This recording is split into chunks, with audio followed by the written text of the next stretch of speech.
All right, everybody. Welcome to the show here, Home Service Business Coach. I got a special guest in the studio. I've got Mr. Paul Jameson. Paul, how we doing today, my man?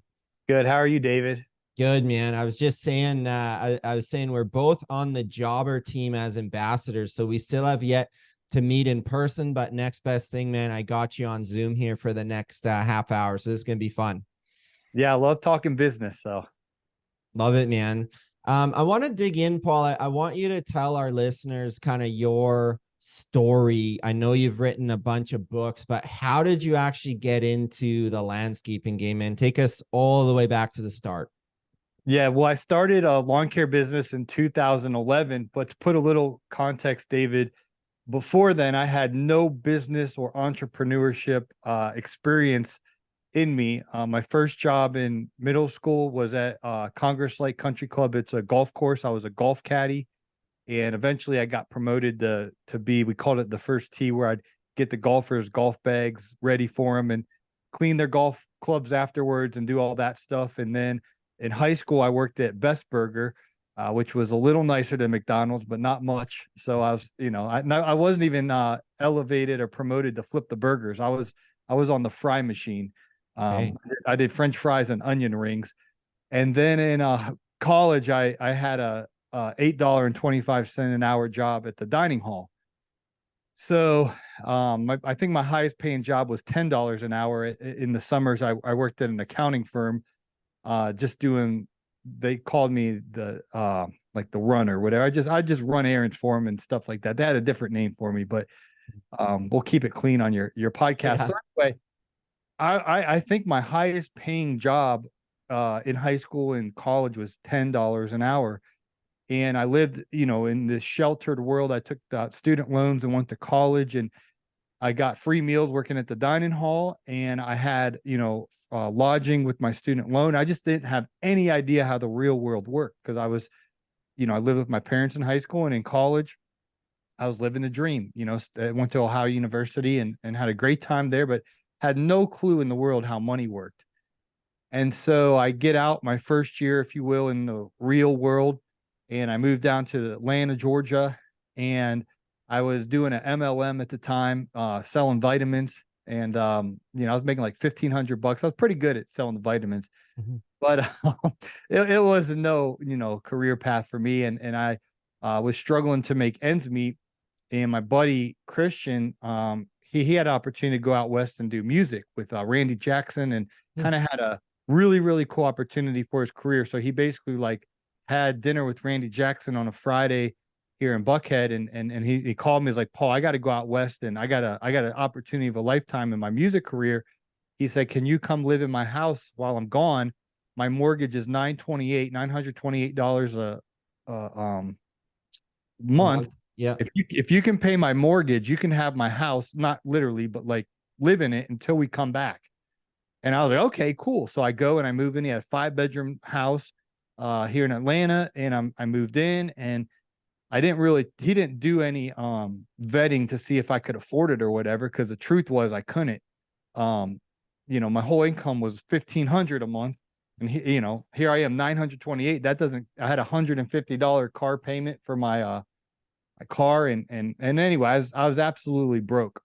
And so I was walking in this neighborhood, and I was praying and asking God, how am I going to come up with the money to pay him? Because I'd be so embarrassed and not to pay the $928. And I'm in this cul-de-sac, kind of stressed out, and I see a house for sale that's completely overgrown, the grass. I'm like, what kind of idiot would sell a house and you wouldn't have the lawn manicured? It Yeah. was perplexing to me.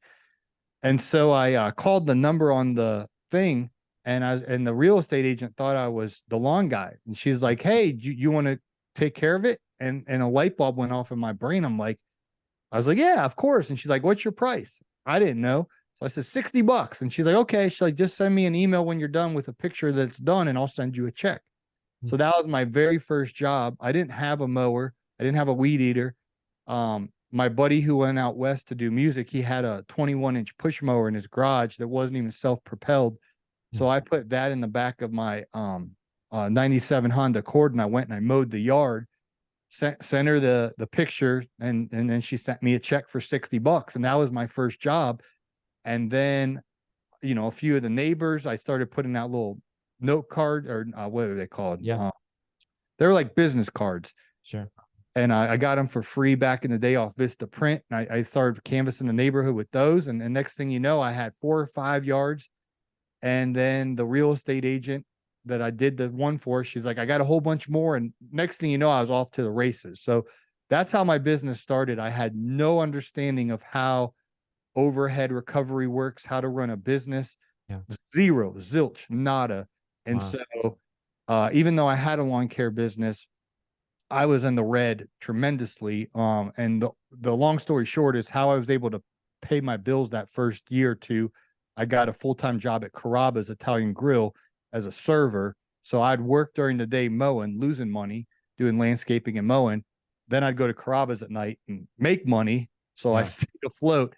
And Sure. then eventually about 2013 and 14, I started figuring out raising my prices, learning the trade, and really started to build a profitable business. So it was very humble beginnings.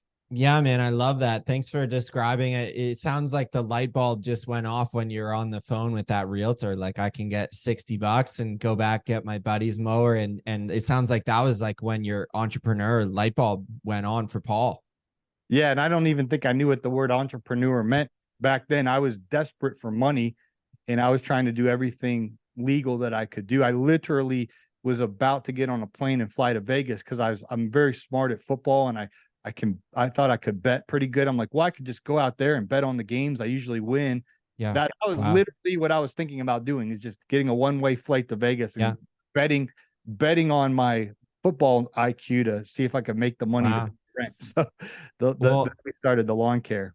I love your story, man, because I think a lot of our listeners can really resonate, you know, not coming from a family that gives you a blank check and says, hey, Paul, go out and, you know, wrap your brand new Toyota Tundra and let's, you know, throw a bunch of money at it. You're starting with just $60, trying to pay the mortgage for living in at your buddy's house. And it's like, that's how the thing got started. So I'm curious, man, from like 2011 to 2013, tell me kind of when the light bulb went off again of like, Paul's been doing this 2 years. You basically said you're staying kind of busy, not making money. Like what started to shift for you in 2013 where you're like, there's a difference from just cutting grass to like actually running a business. What kind of shifted around there? Yeah, there's a major breakthrough.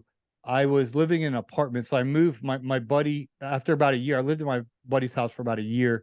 He came back, and I got an apartment over next to Sugarloaf Country Club, which at the time the quarterback of the Falcons was living there. A bunch of rappers, Atlanta's kind of like the hip hop R&B capital of the world. A bunch of those folks lived in there. It was a very nice country club with a gated community and these multi-million-dollar homes, and 27 beautiful golf holes for the TPC Sugarloaf, a very, very, very, very high-end neighborhood. Well, Carrabba's, where I worked, and I was still working at the time, was in that area. So I got an apartment complex in the vicinity. And I had this neighbor. He's kind of sketchy because he never worked and he's always smoking cigarettes and just I always wondered what this guy did for a living. But anyway, I came home from work one day. I was all sweaty and everything, and his name's Vic. He's like, "Hey man," he's like, "You give me a hand? I need help moving a couch." And I said, "Sure." I was kind of scared of the guy, honestly, so I wasn't going to tell him no. And I thought he like meant in his apartment. Like I didn't know why he didn't tell me this was off site. So he's like, oh, okay, cool, man. He's like, I'll hop in my car. And I was like, oh man, this guy seems super sketchy. Where are we going here? And so I didn't ask any questions because this guy kind of intimidated me. So get in his car, we start driving, and he's like, thanks so much, man. He's like, it'll be quick. There's only one couch. And we pull up to the gates at Sugarloaf Country Club. And I was like, oh my gosh, like so many famous people live in here. I was like, I've always wanted to see this. And so we go through the gate, and he's like, it's for my sister, and she lives in here. I was like, this is crazy. So we go in, I'm looking at all these houses, like that's little Bow Wow's house. And this is a long time ago. Maybe he's not popular anymore, but there's all these rappers and people that lived in here, famous people. And I'm like, oh my gosh. So we get to his sister's house, and I was like, this is my opportunity of a lifetime. So I said to her, I said, "Hey, ma'am," I said, "who takes care of your yard?" And she's like, "Actually, the guys aren't doing a good job." And I was like, "Yeah, I can tell." And I, and so anyway, I pitched her. I said, "Listen, I can make this place look immaculate." And she's like, "Okay, well, send me your rates or whatever." And I got her email address. And the next day, so I helped Vic move his sister's couch. Mhm. She lives in this multi-million-dollar mansion house thing, whatever you want to call it, compound. And I sell myself. I send her a quote, and she basically emails me back and says, "Okay, the other guy's end at the end of the month will give you a shot." So I picked up her yard and got my opportunity in the nice, one of the nicest neighborhoods in Atlanta. And so at this time, I reached out to my friend Kenny, and I was like, "Kenny," I said, I'm working in Sugarloaf," and he's like, "You don't know what the heck you're doing." And so anyway, we went to Panera, and he kind of showed me the ropes, and he's like, "Don't screw this up, because if you can do a good job and break out in this neighborhood, your life will change." And so that's what I did. I did a really, really good job. And she happened to be a real estate agent in the neighborhood. Next thing I know, I had 4, 5, 6, 7 yards. Next thing you knew, I had the CFO of a company that we've all heard of. He lives in San Francisco area, but he had a vacation home there. Super, super, super rich guy. I got to start doing his yard. Next thing I know, I picked up the next door neighbor who was the in the NFL. He was the defensive coordinator for the Atlanta Falcons. Did a Okay. good job for him. And the next thing you know, he started referring me to the Atlanta Falcons players.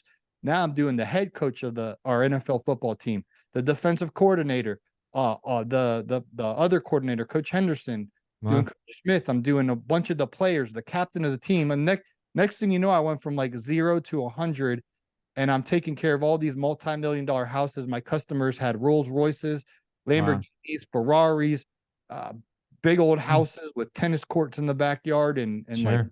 houses in their backyard for the guests. I mean, it was absolutely wild, but it wasn't like gradual. It was like boom, like Yeah. that one day that I went in that neighborhood and I got my first customer. Wow. Very quick amount of time, I was a household name in the neighborhood. So I just basically did quality work. And then those first 2 years, I learned how to do quality work. And then 2014 and 15, I started learning how to do, higher price jobs and things Sure. of that nature. Because now it was normal, $10,000 to $15,000 was like the regular range job that we were doing for kind of gutting out a front yard and redoing it, or doing a makeover in the backyard and things of that nature. And so it was a fast learning curve. Yeah. And thankfully, my friend Kenny taught me the ropes. My friend Jamie Germain's a um, certified landscape professional in Georgia, and she started showing me like, here's how you do this, here's how you do Mm. that, and Yeah. things of that nature. So Wow. it was an awesome turn of events.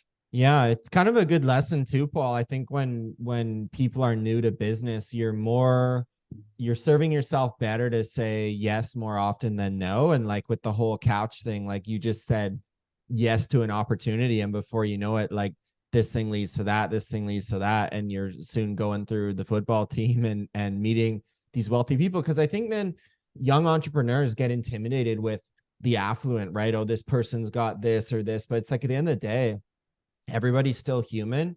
These guys have property, they want it maintained, and like you're the guy. And if you can make it convenient and simple and take good care of them, you got yourself a business. So like, we don't have to like overcomplicate this thing. Yeah, and the density of this neighborhood, there's 1,000 homes in Sugarloaf Country Club, and they're all right there. So I had another guy that was a stump grinder, Scotty. He early on, when I was just getting my start in here, he told me what Kenny told me. He's like, "Dude, don't screw this up, because Yeah. the way the country club works is there's just a handful of businesses in there. They don't like bringing in Yeah. new. So he's like, if you can establish your business in here, he's like, you won't leave the gates of the neighborhood, meaning you'll come in at 8 a.m. when the gates open, you'll Yeah. only work in this neighborhood, and then you'll go home at night." And he basically told me like, you got served this gold platter, don't screw it up. And Yeah. thankfully I didn't screw it up, and it just got better. and better and better. Those communities are crazy too, Paul. I'll share briefly. I was staying in La Quinta with we did a little family trip there with my in-laws, and like we drove by this complex called the Madison Club, and that's where the Kardashians have their place, whatever. But I zipped out early one morning, go pick up some coffees, and I saw this like line of trades vehicles. And then I asked my father-in-law, he's like, yeah, those are all the trades people going into the Madison Club. I'm like, man, this is like a real thing here. If you get that contract for that complex, like you're good to go. So it's like pretty cool to see that. Yeah, and I mean, you got the Hamptons in New York, you got the Madison Club. I'm guessing that's in Los Angeles Yep. area. You have these Dallas and Houston, and I'm in Atlanta and Nashville and all these Charlotte, all these major cities like that. I know I talked to guys in rural Illinois, and they're like, "How do I do?" I was like, "You're in the wrong area. Like Yeah. you can't. There's not Yeah. that premier country club. Yeah. But when you can get in one of those, I mean, it's pretty sweet." Yeah. So tell me, man, let's keep going here. We're like 2014. I want to hear your next steps in business, kind of like fast forward us through the next number of seasons. I'm curious kind of where you're kind of in this growth stage, the light bulb's going off, you're getting in at the Sugarloaf Club. Like where do we go from here? I want to hear the next steps. Yeah, so 2018, the next pivotal moment was August 2018.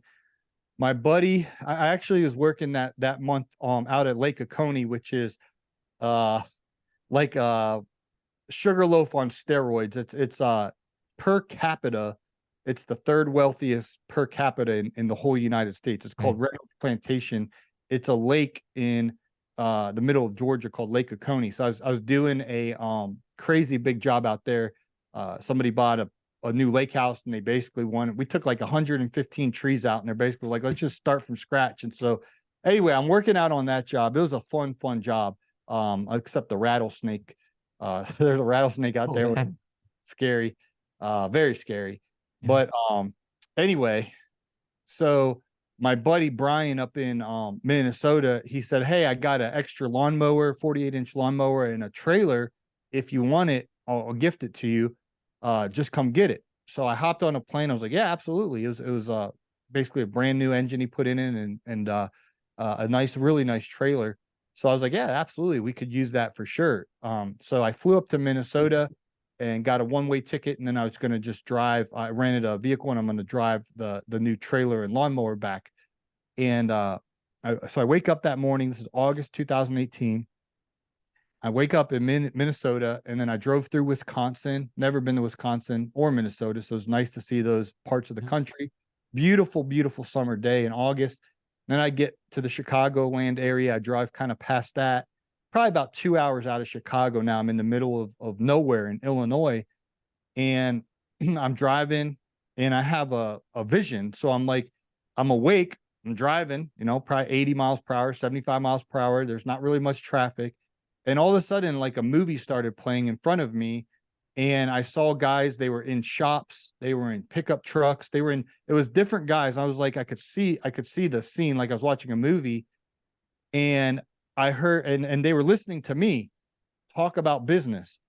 And it was really strange. And then when the dream ended, I heard a voice say, "If you build it, they will listen."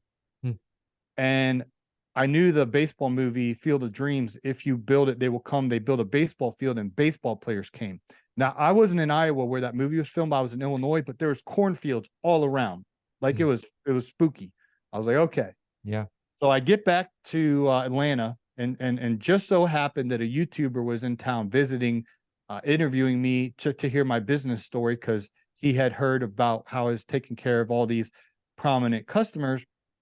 So he said, "Hey, can we interview you?" And I was like, "Sure." So I came down to Atlanta. We go to Waffle House, which is our premier breakfast diner down here in the South. Yeah.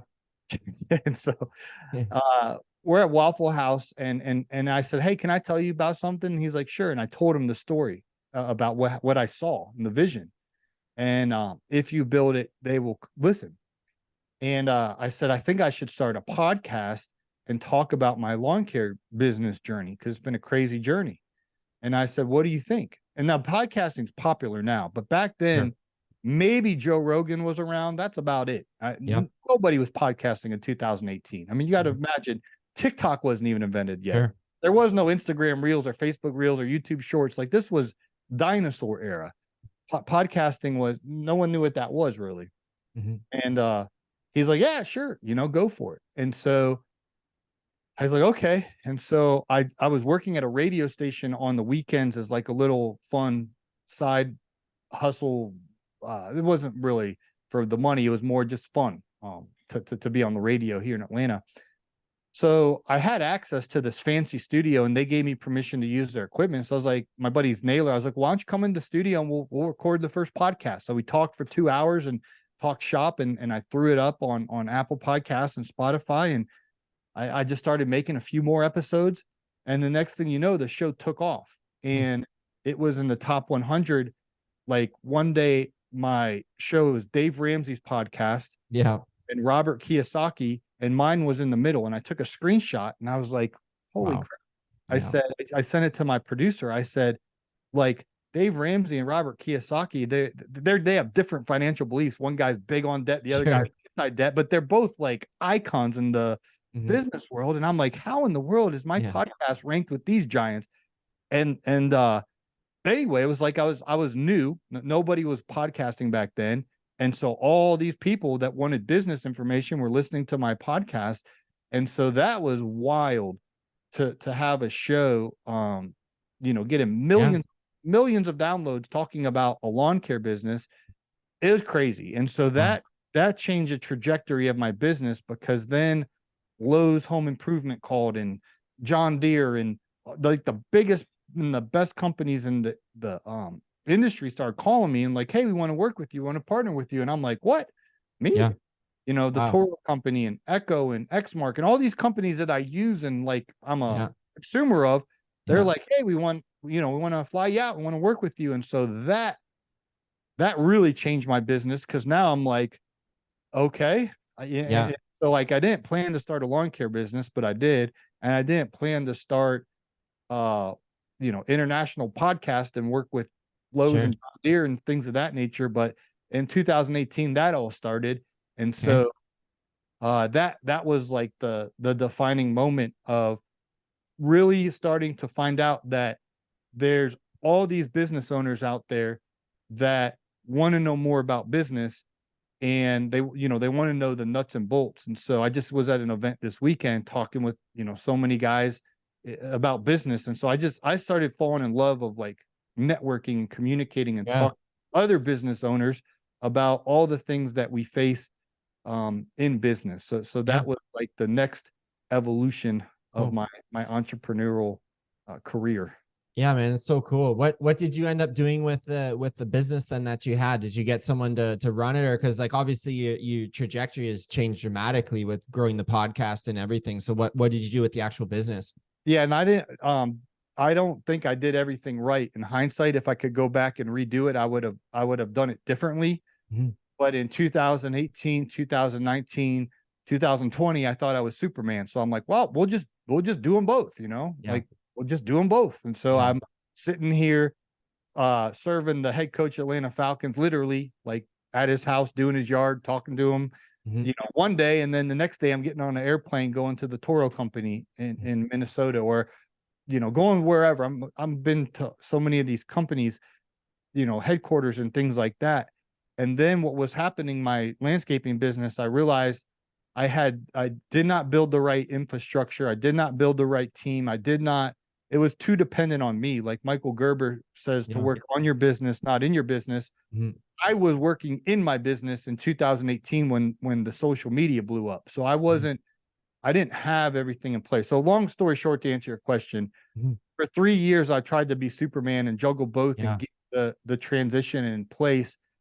And then in 2021, I set a revenue goal for the media business. I said, well, if I can hit this revenue in the media business, 2021, then in 2022, I'll go all in on the media business. Okay. Yep. So 2021 was the trial air to just see like this. I'm pinching myself. I'm like, how did Lowe's get my number? Like, why are they calling me? You know what I mean? Like, why are these companies like, shouldn't they be calling like the NFL stars and stuff like that? Like, why are they calling me? Like, so I thought it was like a fluke. Like I was like, well, Sure. maybe they won't call next year. Like, so I don't want to put all my eggs in one basket. Well, 2021 blew up in a good way. It was like, wow, this is there's an opportunity here. So in 2022, I kind of started a transitional plan, and I had really high end customers. So I started talking to them and telling them what's going on with these opportunities, and Alberto's going to be, taking over. And we just started kind of a real slow transitional plan, and then, into this year, I got guys completely, took that, and I'm 100% Wow. building the The media media, side. Yeah. yeah, the media side of things. So it's Cool. been a huge transition. And again, I didn't do everything right, David. If I could go back to 2018, I would have done a whole different um Yeah. way about it. But it is what it is, and it's a once in a lifetime opportunity to do the social media stuff uh, Yeah. in the industry. It's tough, man, when you do have different skill sets too. Like it's like you can do anything in life if you put your mind to it, but you can't do everything, and certainly not simultaneously. So it sounds like you've transitioned out and really passed off the business. Like your guys are your one of your lead guys took over. Is that kind of what you did? For all the lawn maintenance. So Sweet. that was the biggest thing in Atlanta. We do 52 weeks a year. So we're Nice. there every single week. In the spring, we're scalping the grass, and then all growing season, we're mowing the grass, edging, trimming, blowing. And then in the fall, we have leaf season. Leaves are coming down, and then the next thing you know, the grass is dormant and it's pruning season. Okay. And these yards need to look nice 24/7. So it's a year-round thing. So Cool. all of that has been transitioned out. I'll still do landscaping jobs because I can schedule them. Like I know I'll be in town these couple weeks, so I Cool. can schedule a landscaping job. This week I'm doing pressure washing jobs, so I can Very plan. cool. I know I'm going to be in town this week, so Yeah. I'm busting out the old pressure washer and doing pressure washing work this week because those are one-time jobs. They're not 52 Sure. times a year. So Yeah. Yeah. I've found something that works for me now where I can do Cool. landscaping and pressure washing, but I can't do the lawn maintenance, Yeah. Okay. sustain this That life. makes sense. So you kind of split up the operating business, got the guys doing the lawn care, and you're still kind of cherry picking the other landscape jobs that you want, which are probably like high margin and also like high end clients. Cause it's like it's tough to systematize a high end business, man, when you're going into little Bow Wow's house or whoever, whatever celebrity. Like it's tough just to say, boys, you're doing this, $100,000 retaining wall. It's like you need an expert there. Mhm. Yeah, totally. So let's get granular, Paul. Like you've written books, man. We're gonna send people over to your podcast because you dive deep on this stuff. But let's talk about the lawn care side, man. Very competitive. Guys can do a cut for $30 a week, and then they get undercut, and the homeowner goes with someone who will do it for $29.50 or what. Like what it is. So how can a contractor is like? I heard Paul's story. There's a lot of cash to be made cutting grass, like you talk about in your book. How can that contractor ensure that they don't go down that slippery slope of cheaper, cheaper, cheaper bids to stay busy? I want to hear your take on this. Yeah, David, that's a very accurate assessment of the Yeah. lawn care industry.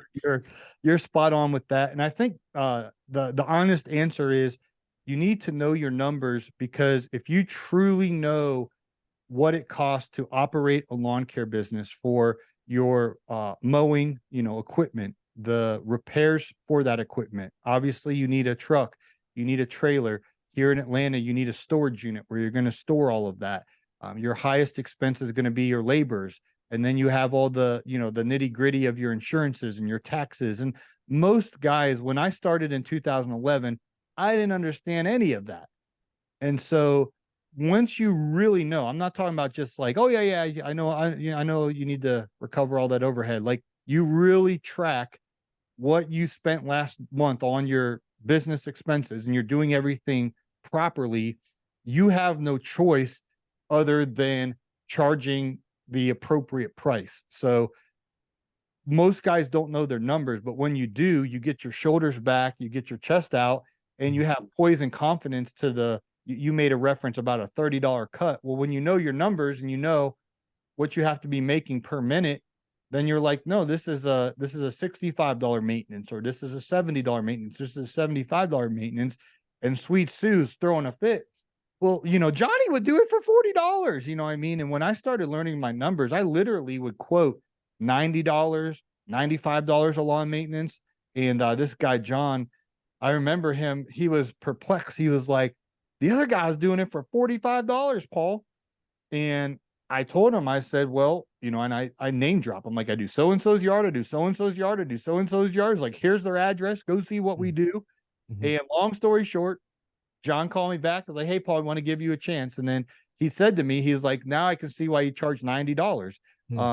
Even though I charge double. I charge double what the other guy charged. This guy lived in Sugarloaf Country Club, and some joker was charging him $45. He had a little 6,000 square foot yard. It wasn't big. It didn't take long, but I know my numbers, and I know how much money I need to make an hour to break even with the 3-man crew. And I charge him $90 the first year. Then I charge him $95 the next year, and it just kept raising his price.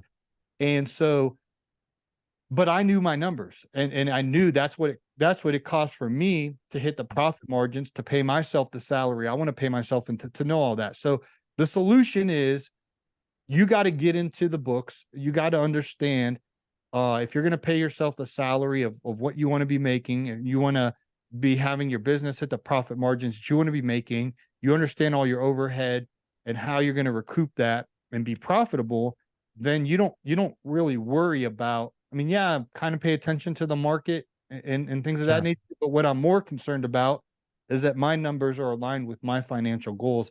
And that will get you poise and confidence. And you mentioned Jobber earlier. One of the coolest things about working in Sugarloaf Country Club, and also worked in River Tree and Swanee and St. Ives and Johns Creek, these are all premier country clubs in Atlanta. It was normal in those neighborhoods to get a card on file and to pay at the beginning of the month. Like that was because there's so many great companies in those neighborhoods already. They set the price precedent and the payment precedent. So I had good influence around me, because the other guys in the neighborhood, they would charge $300 a month, or they would charge $400 a month, or they would charge $900 a month, or whatever they would charge. But they would have the card on file, whether they were using Real Green or Service Autopilot or Jobber. All these companies had a CRM. They had cards on file, and they charged it the first of the month, and they did that year round. So they did that in January, February, March, and that was just normal. And if you were a homeowner, you're a resident in one of these high-end neighborhoods, I'm sure it is like that in Madison, whatever it's called out in Kim Kardashian's neighborhood. But that's the precedent in the neighborhood, and that's normal when they're having cookouts and cocktail parties and wine and cheese. I don't know what they eat out there, but and they're talking, they're like, oh yeah, so and so charges us $900 a month, or so and so. They don't. So anyway, I don't know what you want to call it. I stumbled into success of getting paid on the first of the month in advance, and having a monthly billing plan. So I think that's very important. And there is higher prices. They called it the Sugarloaf price, David. There's higher prices in those neighborhoods. Like, even if you go 2 miles outside the gates, and those people are paying way less, because they don't want riffraff or they don't want Chuck in the truck in their neighborhood. They literally don't. They could care less if you charge less. They want a nice vehicle, a nice collared shirt tucked into some khaki pants. Like, they don't want, and I had to blow a tennis court off before these rich people played tennis. Like, they want me to have khaki pants on and my golf shirt tucked in. It fits their whole ambiance of their property, right? They're not eating at the cheap diners. They want the best of the best. And I think it's important for contractors to recognize, not to price with their own wallet, but this is a very affluent person in an X amount dollar house, and they're not going to trip over $40 a cut. Generally those people just aren't. $40 to them is absolutely nothing. Yeah. And David, the way that the lawn maintenance world works is, we call them Chuck in the truck. Their prices are so low, and so you cannot sustain a business charging that race to the bottom pricing. those guys come and go, come and go, come and go, come and go. It's like a revolving door because there's no way you can last by not charging enough. So if you Yeah. are new to the industry, in our industry, we have the Lawn and Landscape magazine has the top 100 companies. Mhm. Look at that list and look for your state and find the ones in your state. If you are going to compare your price to a market level, like in Georgia, I think we have 5 or 6 of the companies on the list, Russell and Gibbs, and there's a few of them.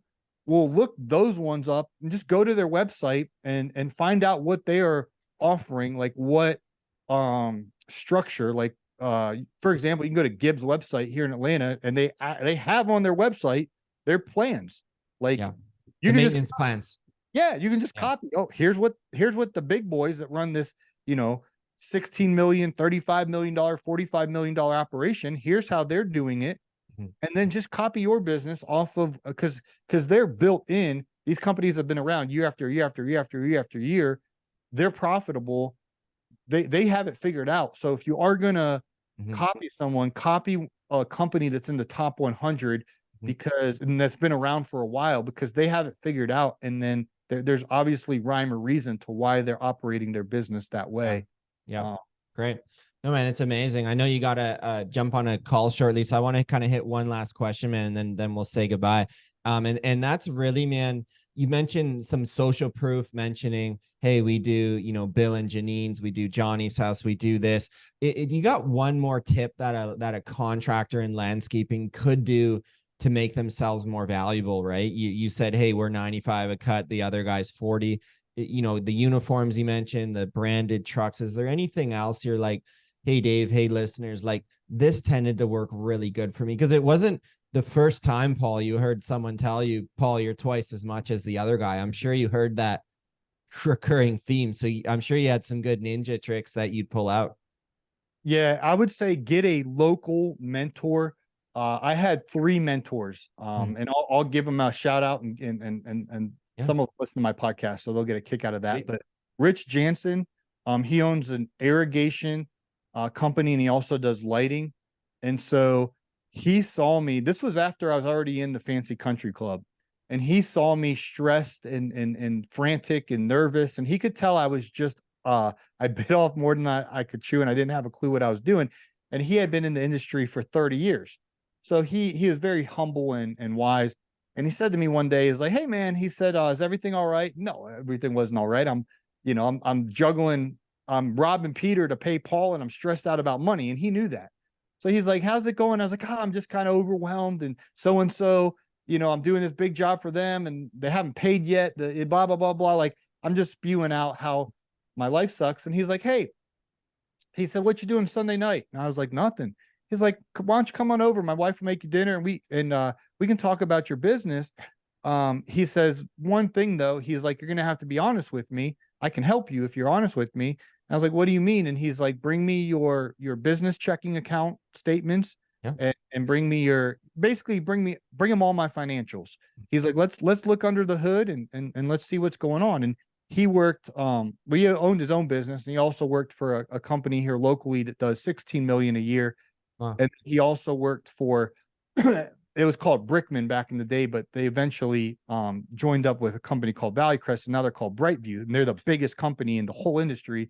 And he used to work for them, so he knows how the biggest company works, and he Yep. also knows like a $16 million company, and then he does about $1 million a year. So he knows all the different Yeah. ranges.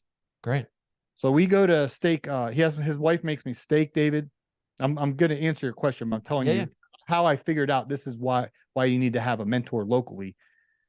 His wife makes steak dinner, and he's looking at all my statements and my I had time in and time out and what I made per man hour. I had all this stuff written down, and he was looking at all of this, and he put his glasses on his nose and he just stared at me.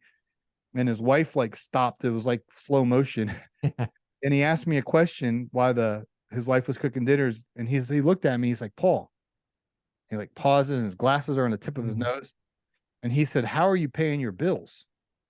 And my heart sunk, and he basically was like, "These numbers are horrible," And Yeah. he's comparing it to Brightview and the other Sure. business he worked at in his own.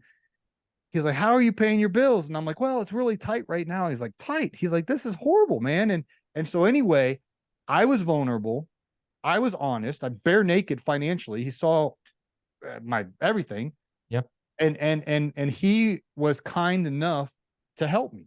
And thankfully he caught me early on where he was able to turn the corner. So as I did grow in this neighborhood, I was able to grow profitably. So I would say find a mentor who knows their stuff, like whether they own their own business or they work for a successful business, like they know he knew everything that I needed to know. Yeah. And then don't be all arrogant like you got it all together. Be humble and transparent and say, hey, I can you help me? Like, you know, Yeah. and you might have to pay for that. You might have to hire a coach and pay for that. Thankfully, Rich just liked me and he didn't charge me a penny. You know, I mean, Wow. he just wanted to see me be successful and he took me under the wing. And I mean, he's very rich. His name's Rich, but you know, Yeah. financially, he didn't need me to pay him $1,000 a month or $5,000 a month, or Yeah. And he he's changed your life. yeah, he really did. And then there's a second guy named Kenny. You know, we'd go out to Panera as well. He worked in Country Club of the South and similar type conversations. And then I mentioned to you Jamie Germain earlier.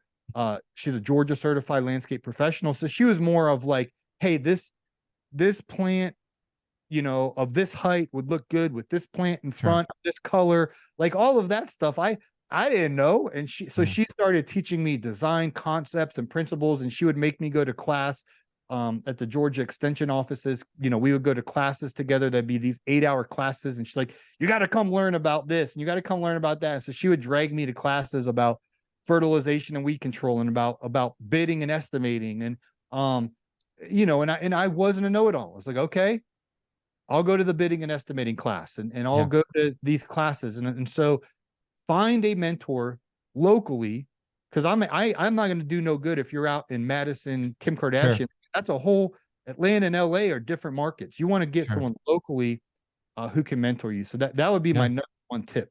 Great. No, man, that's honestly amazing, and a huge believer in investing in your own self, man. There's a lot of free resources. There's a lot of books you can see behind me, help me, and local mentors, man. Like that is the path to success, isn't it, Paul? You read someone's book, you get a roadmap and you see what that next step is. So really, really good stuff, man. I want to hear, Paul, I'm going to link up your books in our show description, but a listener listened this far, they want to learn more about what you got going on, how you help landscapers. Can you just tell us where the best place to connect with Paul would be? Yeah, absolutely. On Instagram, we're at Green Industry Podcast, and I post fresh, fun content, educational content there every single day. I show behind the scenes. I was recently at Shaq's house, for a pond job that my friend Greg Whitstock did there. So, you know, like, but if you want to know what Shaq's backyard looks like and fun stuff like that, like I share all of that on Instagram. If you want more of the meat and potatoes, like the nuts and the bolts of how to run a profitable business, I have a brand new book out called The Lawn Care Advantage, and that's, you know, straight to the point, the nuts, the bolts, the X's, the O's of what it takes to run a successful, profitable business. I got about 15, you know, years of experience in this industry, and I've learned a lot through the school of experience, and so I just share, you know, everything that I know is in that book. That's called The Lawn Care Advantage, and it's on Amazon.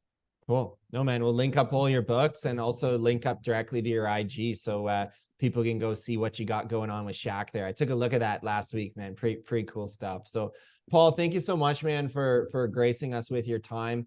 We'll get this into our show, and I know it's going to help a lot of people, and you're going to have more friends to connect with here, man, as we all grow together. Thanks, David.